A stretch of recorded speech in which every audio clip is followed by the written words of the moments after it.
প্রতিকূলতা বিগত কয়েক বছর ধরে এই ডুকলে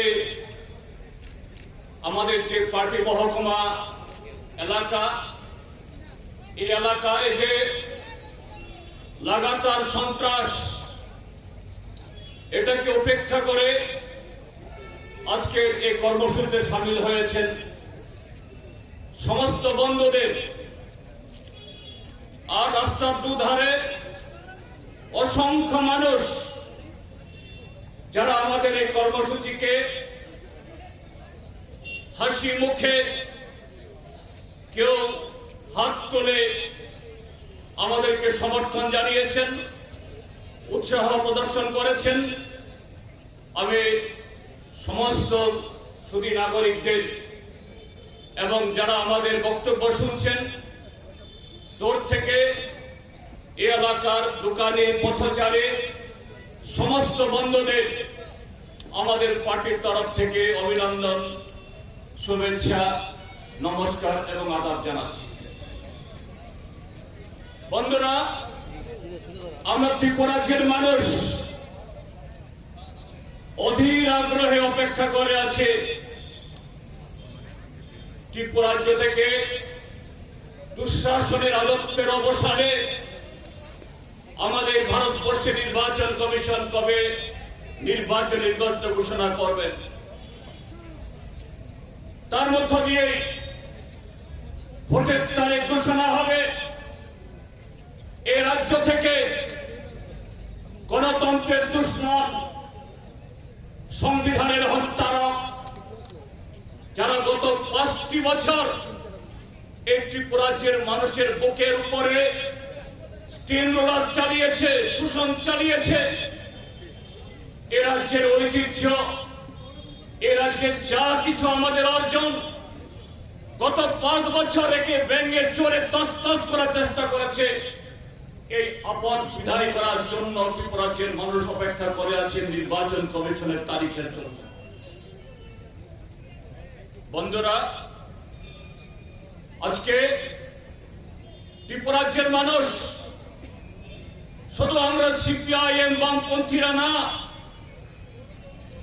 যারা 2018 ইংরেজিতে মিথ্যার উপরে ভর করে কালো টাকা ছড়িয়ে দিল্লি থেকে ডজনে ডজনে যারা উড়ে এসে এখানে এই ত্রিপুরা রাজ্যের মানুষকে প্রতারিত করেছেন, তাদের বিরুদ্ধে লড়াই করতে গিয়ে সেই প্রথম দিন থেকে যারা আমরা আক্রান্ত, নানাভাবে লাঞ্ছিত, অপদস্থ, আজকে ত্রিপুরা রাজ্যের মধ্যে শুধু আমরা সিপিআইএম বামপন্থীরা না।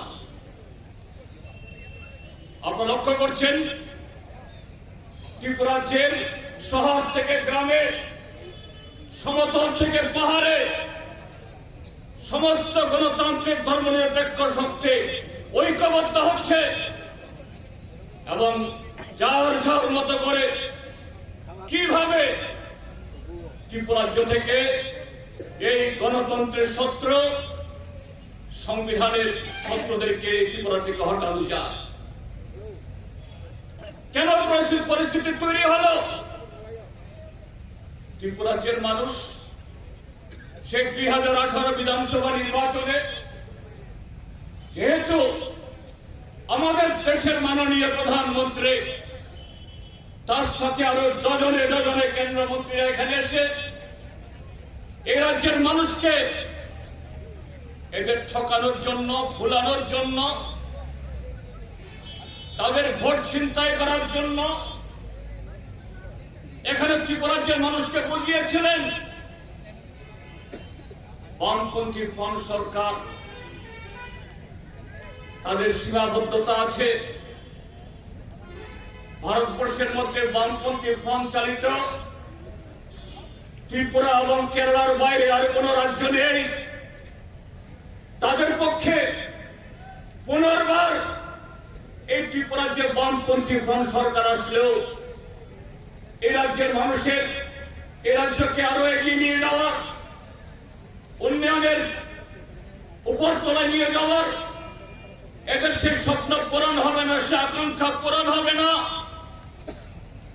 এটা পূরণ হতে পারে দিল্লিতে যারা শাসন করছে, এদেশের কেন্দ্রীয় সরকার, ভারতবর্ষের সংবিধান তাদের হাতে প্রভূত ক্ষমতা দিয়েছে, তাদের হাতে টাকশাল। তারা ভারতবর্ষের সংসদ নিয়ন্ত্রণ করছেন। তারা আইন তৈরি করতে পারেন, পরিবর্তন করতে পারেন, সংশোধন করতে পারেন। কাজে ত্রিপুরা রাজ্যে মাত্র 37 লক্ষ মানুষ, এ রাজ্যের মানুষের যে চাহিদা, এটা কর্মসংস্থানের হোক, এটা পরিকাঠামোর হোক, শিক্ষা হোক, স্বাস্থ্য হোক, কৃষক বা শ্রমিকদের আয় বাড়ানোর হোক, একমাত্র দিল্লি সরকার তারাই সেখানে করতে পারবে।